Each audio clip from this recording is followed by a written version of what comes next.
Hello, hello mga kasyopo! Good morning! At dahil maaga akong nagising ngayon at hindi na ako makatulog, tara, samahan niyo ako magluto ng almusal. At dahil hindi ko pa nga alam ang aking lulutuin, ayun at nagsalang muna ako ng sinaing. Naghiwa na lang rin nga pala ako dito ng sibuyas at bawang. Nagising na rin nga pala si daddy, nagulat pa nga yata kasi tinanong ako ba't ang aga ko raw.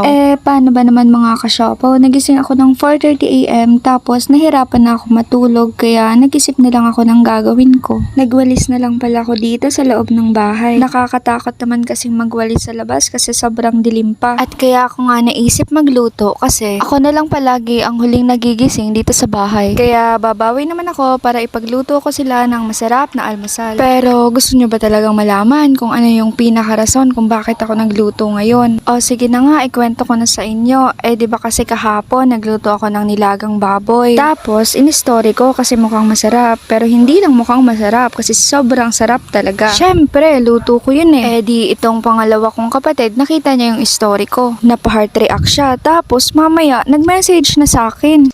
Ayan, tingnan niyo yung chat niya. Diba? Tirahan ko daw kahit sabaw. Sabi ko naman, sure, basta mag-subscribe ka tapos send SS na lang rin bago ko siya tirahan. Pero dahil mabait akong ate, mga kasyopaw, tinirahan ko siya ng nilagang baboy kahit hindi pa siya nakasubscribe. Para tuluyan niya akong hindi isubscribe, nilutuan ko pa siya ng masarap na almusal. Lagay ko na nga pala itong 3 itlog dito sa hinimay ko na malunggay. Medyo umaambon pa nga kanina kaya dali-dali akong kumuha ng malunggay doon sa kapitbahay. Naglagay na rin nga pala ko dyan ng asin. Gaya nga ng sabi ko kanina, hindi ko pa alam ang lulutuin ko kaya itong sibuyas hiniwa ko pa ng mas maliliit at inilagay ko na rin dyan sa ginagawa kong omelette. At dahil mainit na rin ang kawali ay naglagay na ako ng mantika at una ko na ngang niluto itong ham na nasa ref. At yung nakita nyo nga palang 2 kahon ng ham na nasa ref ay mukhang hindi na aabot ng Pasko. Sabi, nakaka-stress pala talaga mag-budget kapag walang pera. Pero wala naman akong magagawa kasi konti lang ang pera ko kaya binaligtad ko na lang tong ham. Pagkatapos ko nga lutuin to ay isinunod ko na rin itong omelette. Ayan, healthy-healthyhan muna tayo ng konti. Sakto lang rin pala yung pagluto ko kasi tapos na rin silang maligo. And charan! Ayan na nga pala yung ham at saka yung omelette.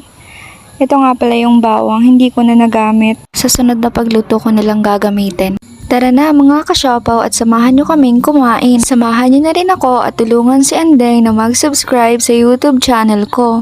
Kain na rin kayo. Maraming salamat sa panonood mga kasyopaw. Bye-bye!